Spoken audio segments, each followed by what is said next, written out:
নবনীরদনিন্দিত কান্তিধারম রসসাগর নাগর भूपवरं। हरे कृष्णा, दंडवत प्रणाम। हम लोग श्रीमद् भागवतम के अष्टम स्कंद में है, द्वादश अध्याय चल रहा है। आज हम लोग 9वां नंबर श्लोक से कंटिन्यू करेंगे। श्रीमद् भागवतम 8.12.9 ऑनवर्ड्स। 9 नंबर श्लोक दोहराइए आप।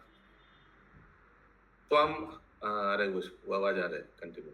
त्वम ब्रह्म के चिदवयन्तु तधर्ममेके। त्वं ब्रह्म के चिदवयन्तु धर्ममेके। एके परम सदसतो पुरुषं परेशाम्।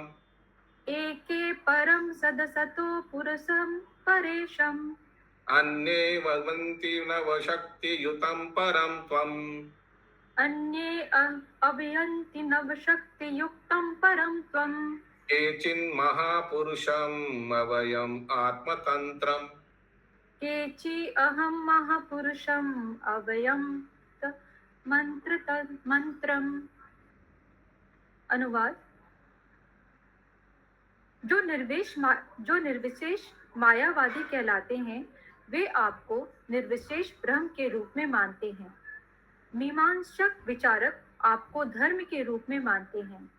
संख्या दार्शनिक आपको ऐसा परम पुरुष मानते हैं जो प्रकृति तथा पुरुष के परे हैं और देवताओं का भी नियंत्रक है। जो लोग पंचरात्र नामक भक्ति के नियमों के अनुयायी हैं वे आपको 9 शक्ति से युक्त मानते हैं तथा पतंजलि मुनि के अनुयायी जो पंतजल दार्शनिक कहलाते हैं आपको उस परम स्वतंत्र भगवान के रूप में मानते हैं जिसके न तो कोई तुल्य है और जिससे कोई श्रेष्ठ है। हरे कृष्णा।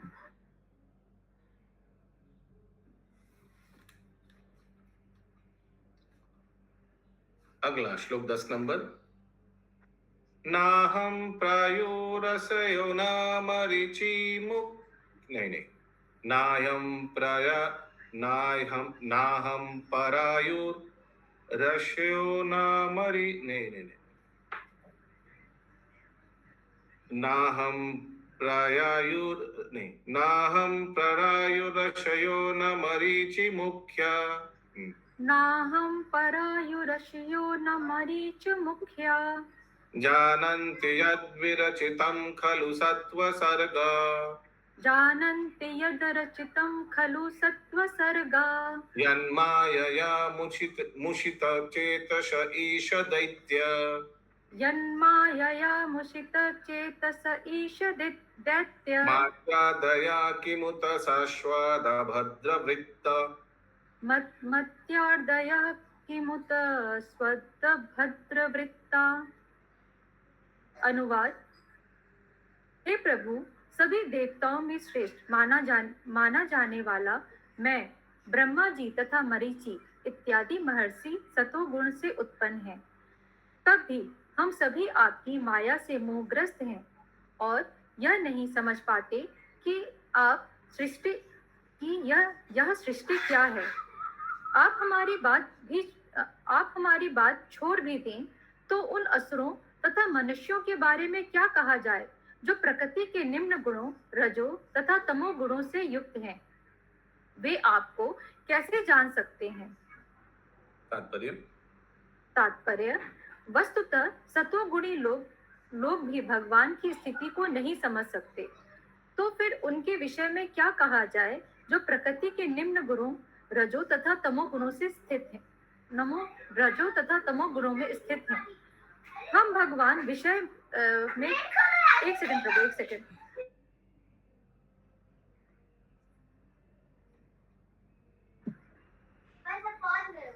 रजो तथा तमो गुणों में स्थित हैं। हम भगवान के विषय में कल्पना भी कैसे कर सकते हैं।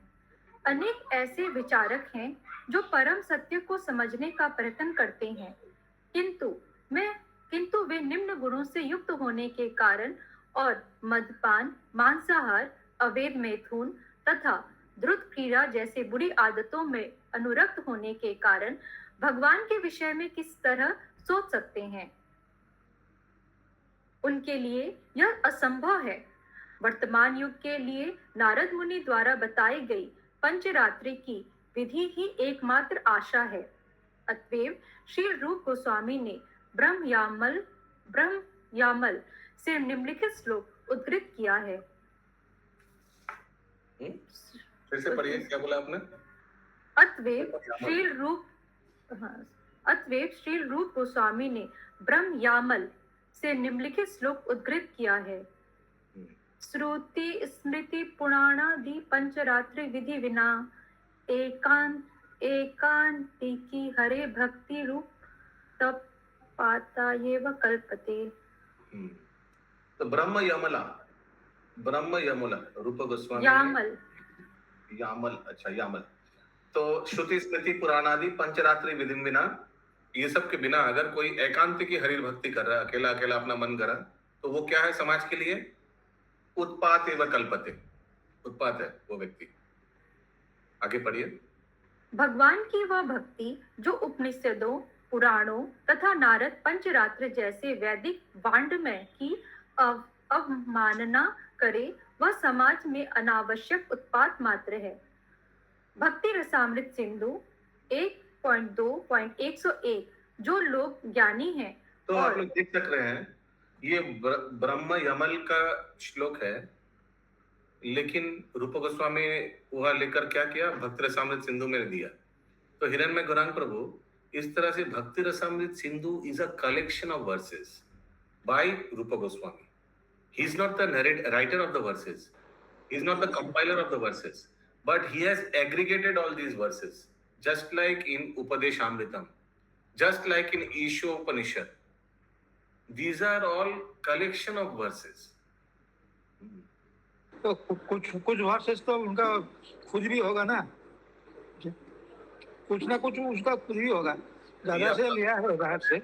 Is this your guess or you are confirmed that he has few of his own? हमको मालूम पड़ता है कि वो कुछ ना कुछ लिखा होगा, बाहर से तो दादा लिए होंगे, उसका बाद तो अपना भी कुछ है. इसको करो. Yes, continue please. जो लोग ज्ञानी हैं और सतोगुणी हैं, वे श्रुति, स्मृति तथा पंचरात्र की विधि जैसे अन्य धर्म शास्त्रों के वैदिक उपदेशों का पालन करते हैं. भगवान को इस तरह से समझे बिना मनुष्य केवल उत्पात मचाता है. इस कलयुग में अनेक गुरु उत्पन्न हो गए हैं और चूंकि वे श्रुति, स्मृति, पुराण आदि पंचरात्रि विधि का उल्लेख नहीं करते, अतः वे परम सत्य को समझने की दिशा में विश्व भर में महान उत्पात मचा रहे हैं. फिर भी जो कोई उपयुक्त गुरु के निर्देशन में पंचरात्रि की विधि का पालन करता है, वह परम सत्य को समझ सकता है.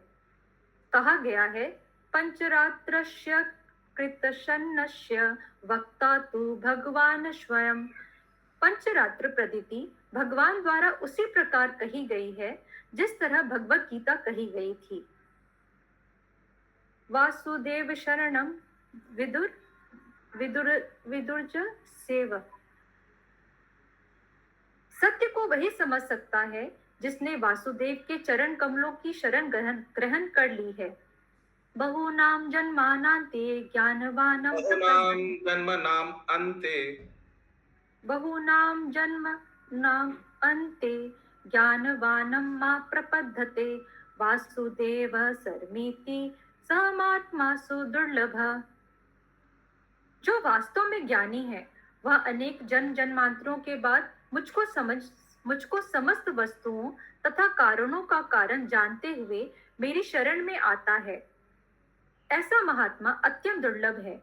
भगवत गीता 7.19 में जिन्होंने वासुदेव के चरण कमलों की शरण ग्रहण कर रखी है, केवल वे ही परम सत्य को समझ सकते हैं.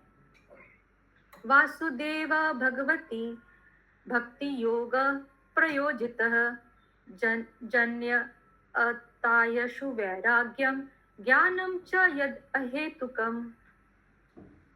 भगवान श्री कृष्ण की भक्ति करने से मनुष्य तुरंत ही अहेतुक ज्ञान तथा संसार से वैराग्य प्राप्त कर लेता है. भागवत 1.2.7. अतएव वासुदेव भगवान श्री कृष्ण स्वयं भगवत गीता 1.66 में शिक्षा देते हैं। 1.66 67 67 1.67 या 18.67? इसमें एक बीच में नंबर मिसिंग हो जाता है प्रभु, इसमें एक 18 नहीं दिया हुआ है क्या? नहीं, ये इसमें प्रिंटिंग मिस्टेक है। अच्छा 18 स्क्रीन जो शेयर हो रहा है उसमें प्रिंटिंग मिस्टेक है। में शिक्षा देते हैं सर्वधर्म सर्वधर्मान परित्यज्य परित्यज्य मामेकं शरणं व्रज। सारे धर्मों को त्याग कर केवल मेरी शरण में आओ। भक्त्या मां भिजानान्ति यावन् यश्वस्यं तत्वतः। केवल भक्ति द्वारा ही परम पुरुष को यथा रूप में समझा जा सकता है। भगवत गीता 1.55 8 या 18? यहाँ प्रिंटिंग मिस्टेक है तो अच्छा एक लिख दिया। जब ब्रह्मा जी या शिव जी तक भगवान को ठीक से नहीं समझ पाते तो अन्यों के विषय में क्या कहा जा सकता है। उन्हें तो केवल भक्ति योग के द्वारा समझा जा सकता है। मया सक्त मना पार्थ योगम युजन मदाश्रयः असंशयं समग्रं मा यथा यस्यसि तच्छृणु। यहाँ भगवत गीता 7.9 है, यहाँ पे लिखा हुआ है, वही है ना? 7.1 होना चाहिए। 7.1 है।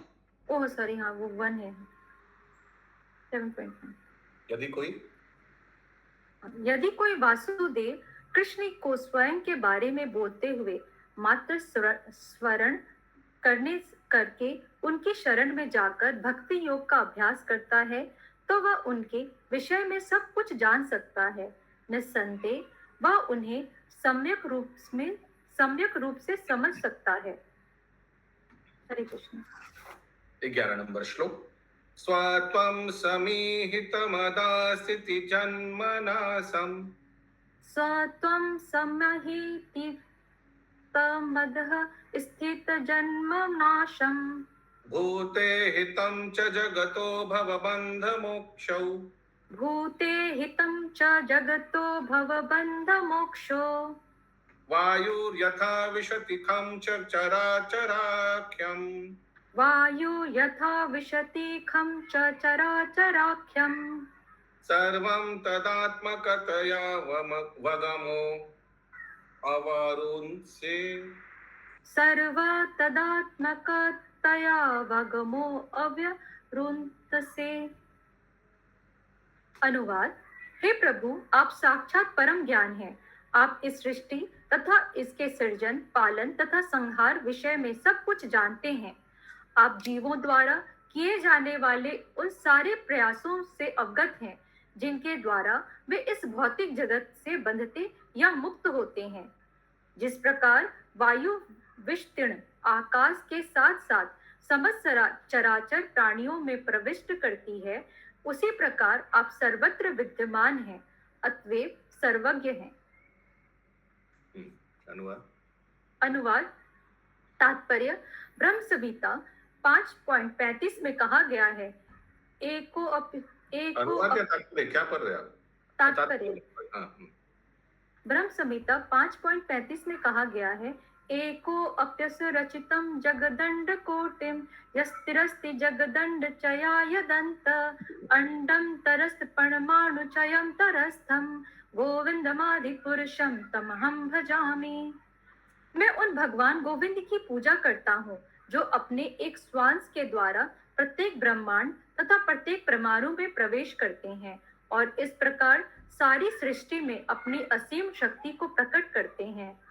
आनंद चिन्मय रसपति भावता भी साभ्रिय एव निज रूपतया कला भी गोलोक एव निस्यत्य खिलांत भूतो गोविंदमादि पुरुषम तमहम भजामि।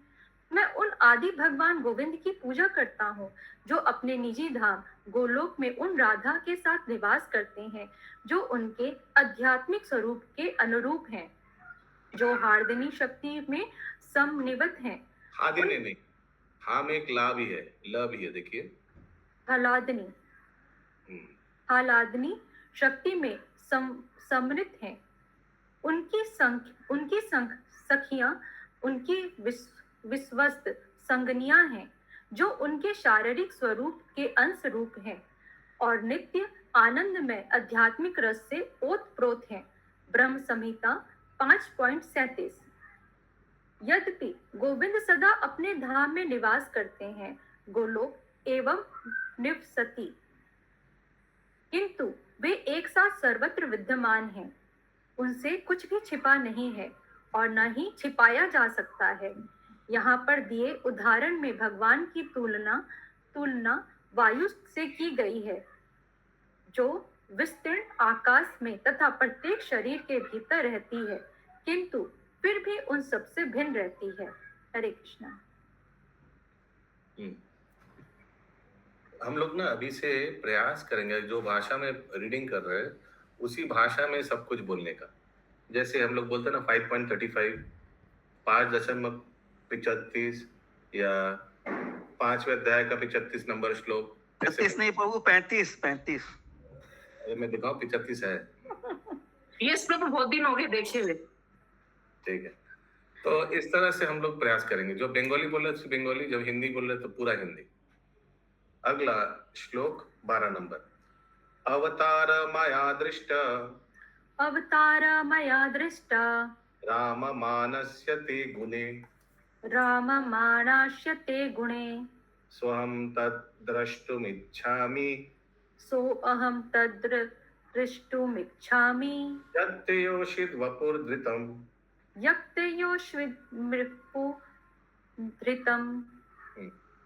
अनुवाद। हे प्रभु, मैंने आपके उन सभी अवतारों का दर्शन किया है जिन्हें आप अपने दिव्य गुणों के द्वारा प्रकट कर चुके हैं। अब जबकि आप एक सुंदर तरुणी के रूप में प्रकट हुए हैं, मैं आपके उसी स्वरूप का दर्शन करना चाहता हूँ। हरि बोल। फाइनली शिव जी सैंडविच का बीच वाला पोर्शन, क्या चाहिए उनको? तात्पर्य, जब शिव जी भगवान विष्णु के पास गए तो उन्होंने वहां उनसे आने का कारण पूछा। अब शिव जी अपनी मनोकामना प्रकट कर रहे हैं। वे भगवान विष्णु के अधुनातम मोहिनी मूर्ति अवतार को देखना चाह रहे थे, जिन्हें उन्होंने क्षीर सागर के मंथन में उत्पन्न अमृत को वितरित करने के लिए धारण किया था। ये मोहिनी मूर्ति के आगे क्या लिखा है? अधुनातम मैंने अभी जब जो हुआ है, हाल ही में जो हुआ है ना? हाँ प्रभु जी, हम लोग का बुक में लिखा हुआ है अभी हुए मोहिनी मूर्ति अवतार को देखना चाह रहे थे। हाँ, आपका बुक बहुत पुराना है क्या भागवतम? हम बहुत चीज अलग अलग देख रहे हैं, थोड़ा नहीं, ज्यादा ही हो रहा है कुछ डिफरेंट। कब के लिए हुआ है आपका बुक भागवतम? मेरा नहीं, अंजना माता जी, मेरा तो ऐसे ही रखा हुआ है। मैं तो स्क्रीन शेयर करती हूँ, तो स्क्रीन से ही पढ़ती हूँ फिर, क्योंकि दो फिर एक साथ नहीं हो पाता। बहुत पुराना ये पीडीएफ होगा। महामंत्री माता जी। हाँ प्रभु, ये बुक बहुत पुराना, जो इसमें भी तो वही आ रहा है, ये सब पुराना एडिशन है। मेरा भी वैसे ही है। नहीं, आपका ये स्क्रीन शेयर से मैचिंग हो रहा है क्या? हाँ प्रभु। अच्छा, पुराना है वही। ओके, अगला श्लोक 13। ओके। ये न सम्मोहिता दैत्या पायिताश्चामृतं सुरः तद्दृक्ष्वा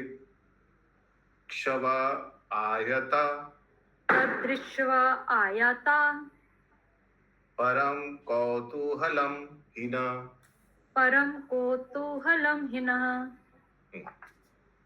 अनुवाद। हे भगवान, हम लोग यहाँ पर आपके उस रूप का दर्शन करने आए हैं जिसे आपने असुरों को पूर्णतः मोहित करने के लिए दिखलाया था और इस प्रकार देवताओं को अमृत पान करने दिया था। हरे कृष्ण। हम लोग दिखाए ना? हाँ। कौन आया था? वो देवी को लेकर आया था और किसी को लेकर, नारद मुनि को भी लेकर आया था ना? ब्रह्मा या किसी को लेकर आया था? भूत प्रेतों को अच्छा, भूत प्रेतों को लेकर आया था। ओके। उमा मतलब पार्वती को तो लेकर आया था और किसी को लेकर आया था, हमको याद है। और इस प्रकार देवताओं को अमृत पान करने दिया था। मैं उस रूप को देखने के लिए अत्यंत उत्सुक हूँ। श्री शुक उवाच श्री शुक उवाच एवमभ्यर्थितो विष्णु एवं अभ्यर्थितो विष्णु भगवान् भगवान् शूलपाणिना प्रहस्य भाव गंभीरम गिरीशं प्रत्यभासत।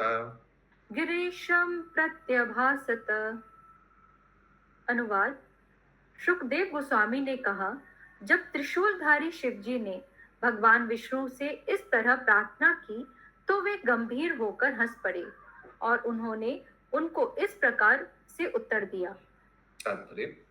तात्पर्य, भगवान विष्णु योगेश्वर कहलाते हैं।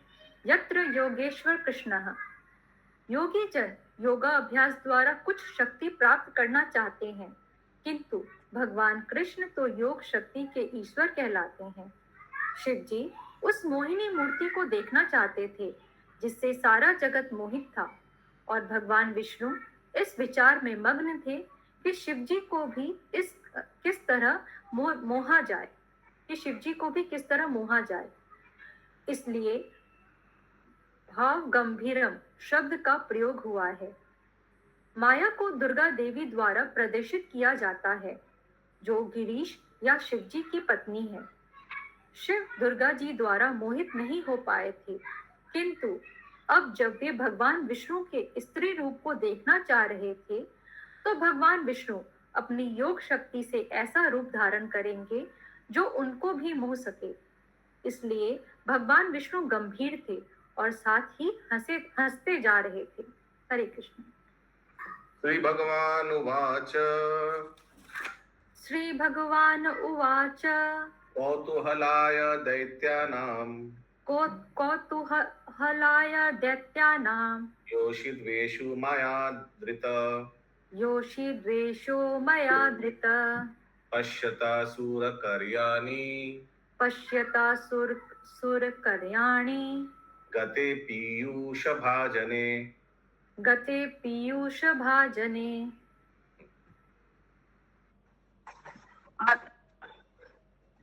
हरे कृष्णा प्रभु जी। हाँ बोलिए माता जी। नहीं बोलने बोला तो म्यूट कर दिया। नहीं प्रभु जी, आपका वाइब्रेशन हो रहा था। अच्छा, मेरा आवाज क्लियर है क्या? बैंगलोर में पूछते हैं। अच्छा ठीक है, ओके, यस। अनुवाद। प्रभु यहाँ पे, हरे कृष्णा प्रभु, यहाँ पे शिव जी क्यों बोल रहे हैं कि वो देखना चाहते हैं? क्योंकि हमने तो सुना है वो जब हो रहा था वो लीला कृष्ण और गोपियों का, तब उन्होंने वेश बदल के वहां पे पार्ट ले लिया था। Then why again he wants to see वो अगेन क्यों? तो रासलीला में घुसना चाहते थे, तो अलग चीज है।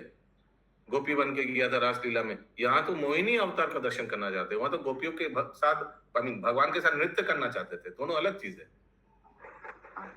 और यहाँ तो देखिए, शिव जी पहले ऐसे ही बोला कि भगवान मैं उस रूप को देखना चाहता हूँ, ऐसे ही बोला, इनोसेंटली बोला। बाद में फंस जाएगा वो अलग बात है।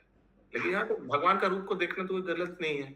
भगवान का मोहिनी रूप अवतार लिया, हे प्रभु मैं फिर से देखना चाहता हूँ, हो ही सकता है, ऐसे ही बोला। तो पॉजिटिवली लीजिए, अभी तक नेगेटिव मत लीजिए। बाद में देखने के बाद थोड़ा उनका, अभी देखिए भगवान स्टेशनरी वार्निंग दे रहे हैं, स्टैट्यूटरी। नेगेटिव तो सोचने का ही नहीं है, वो तो जड़ जगत का नेगेटिव होता है, वहां का तो नेगेटिव कैसे हो सकता है? हाँ, शिव जी का कैसे नेगेटिव? शिव जी परम वैष्णव है। अनुवाद। भगवान ने कहा, जब असुरों ने अमृत घट छीन लिया तो मैंने उन्हें प्रत्यक्ष छलावा देकर मोहित करने के उद्देश्य से और इस तरह देवताओं के हित में कार्य करने के लिए एक सुंदर स्त्री का रूप धारण कर लिया। तात्पर्य, जब भगवान ने मोहिनी मूर्ति का रूप धारण किया तो असुर तो सम्मोहित हुए, लेकिन वहां पर उपस्थित देवतागण प्रसन्न नहीं हुए। दूसरे शब्दों में, जो लोग आसुरी प्रवृत्ति के होते हैं वे स्त्री के सौंदर्य से सम्मोहित हो जाते हैं, किंतु जो कृष्ण भावनामृत में आगे बढ़े हुए हैं या जो सतोगुणी पद पर हैं वे मोहित नहीं होते। भगवान जानते थे कि क्योंकि शिव जी कोई सामान्य व्यक्ति नहीं है, वे सुंदर से सुंदर स्त्री द्वारा भी मोहित नहीं किए जा सकते। साक्षात कामदेव ने पार्वती की उपस्थिति में शिव जी की कामेच्छाएं जगाने का प्रयत्न किया था, किंतु शिव जी तनिक भी विचलित नहीं हुए। हरे कृष्णा। ये कब हुआ था? देखिए, शिव जी इनोसेंट था, सबसे बड़ा प्रूफ है शिव जी ने उमा को लेकर दिया। हाँ, अच्छा, यहाँ ये वैसे बोलिए, साक्षात कामदेव ने पार्वती के उपस्थिति में शिव जी को कामेच्छा जगाने का प्रयत्न किया था। ये कब हुआ था? किंतु शिव जी, ये कब हुआ था? ये एक लीला है प्रभु, वो पूरा ध्यान मग्न थे तो फिर ये है। ओके, एनीवेज, ओके, आगे।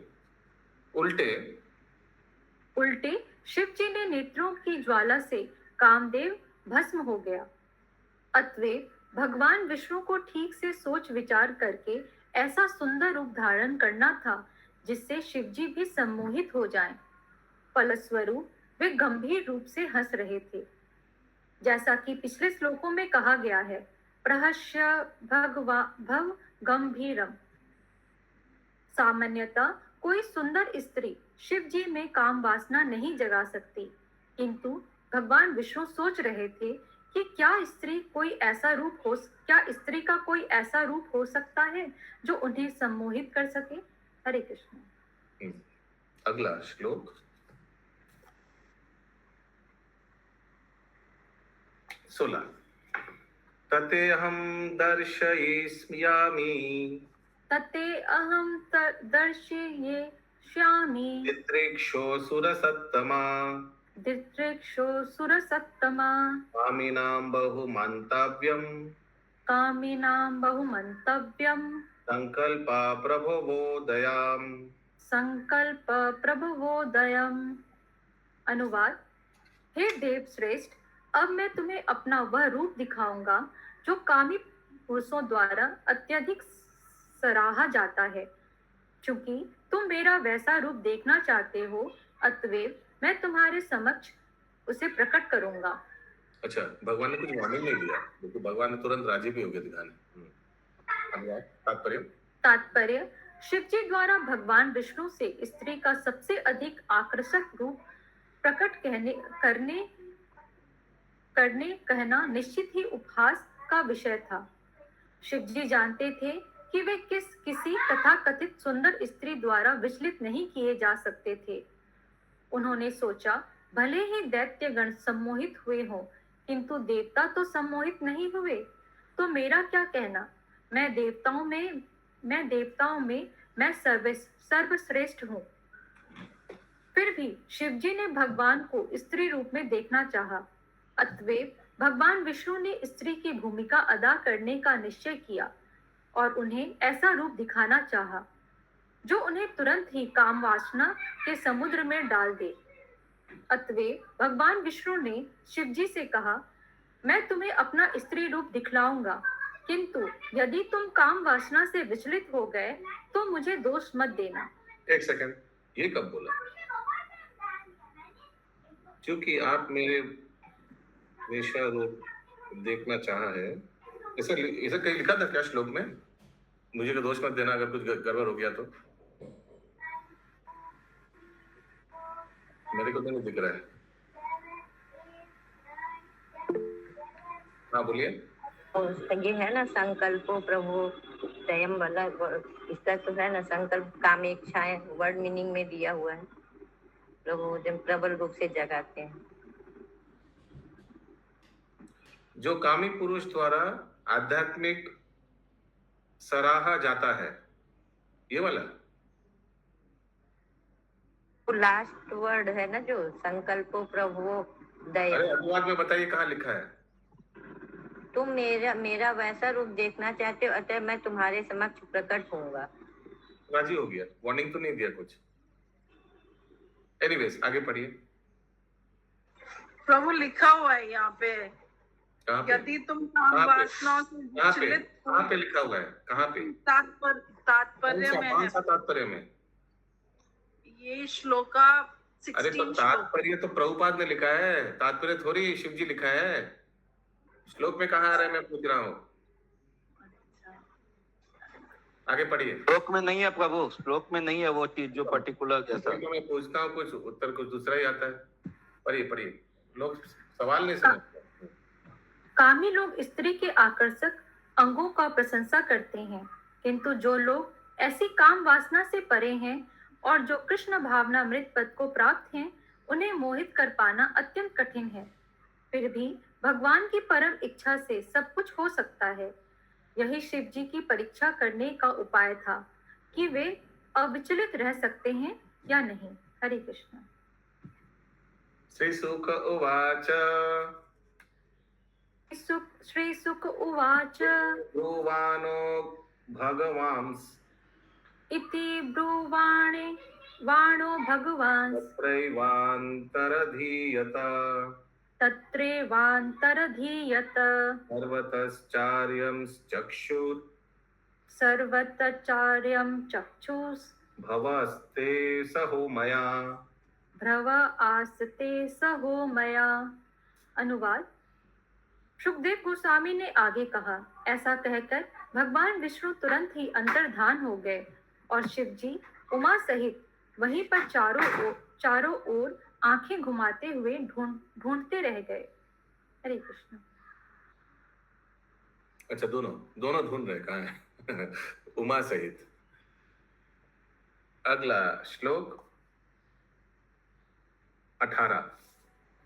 ततो ददर्शो पवने वरास्त्रियम् ततो ददर्शो उपवने वरास्त्रियम् विचित्र पुष्पारुण पल्लवाद्रुमे विचित्र पुष्पा अरुणा पल्लवद्रुमे विक्रीडतिं कण्डुकलीलया क्लसात् वक्रीडति कन्दुकलीलया लसद् दुकूलपर्यस्तनितम्बमेखलम् दुकूलपर्यस्तनितं विमेखलाम्। अनुवाद। तत्पश्चात शिवजी ने गुलाबी पत्तियों तथा विचित्र फूलों से भरे निकट के एक सुंदर जंगल में एक सुंदर स्त्री को गेंद से खेलते देखा। उनके कुल्हे एक चमचमाती साड़ी से ढके थे तथा एक करधनी से सुशोभित थे। हरे कृष्ण। करधनी इंग्लिश में लिखा है ornamented with a belt. Sari और बेल्ट क्या कॉम्बिनेशन। अगला अंतिम श्लोक आज का 19 नंबर। अवार्तनोद्वर्तन कंपितस्तन अवार्तनोद्वर्तन कंपितस्तन प्राकृष्टहारोरुभरे पदे पदे प्राकृष्टहारोरुभरे पदे पदे प्रभाजमानम् इव मध्यतश्चलात् प्रभाजमानम् इव मध्यतश्चलात् पदप्रवालं नयतिं ततस्ततः पदप्रवालं नयतिं ततस्ततः। अनुवाद। चूंकि गेंद ऊपर तथा नीचे उछल रही थी, अतएव जब वह उससे खेलती तो उससे स्तन हिलते थे, और जब वह अपने मूंगों जैसे लाल मुलायम पांवों से इधर उधर चलती तो उन स्तनों के गुरु भार से फूलों की भारी माला से उसकी कमर प्रत्येक पग पर टूटती हुई प्रतीत हो रही थी। हरे कृष्ण। ग्रंथराज श्रीमद् भागवतम की जय। शील प्रभुपाद की जय।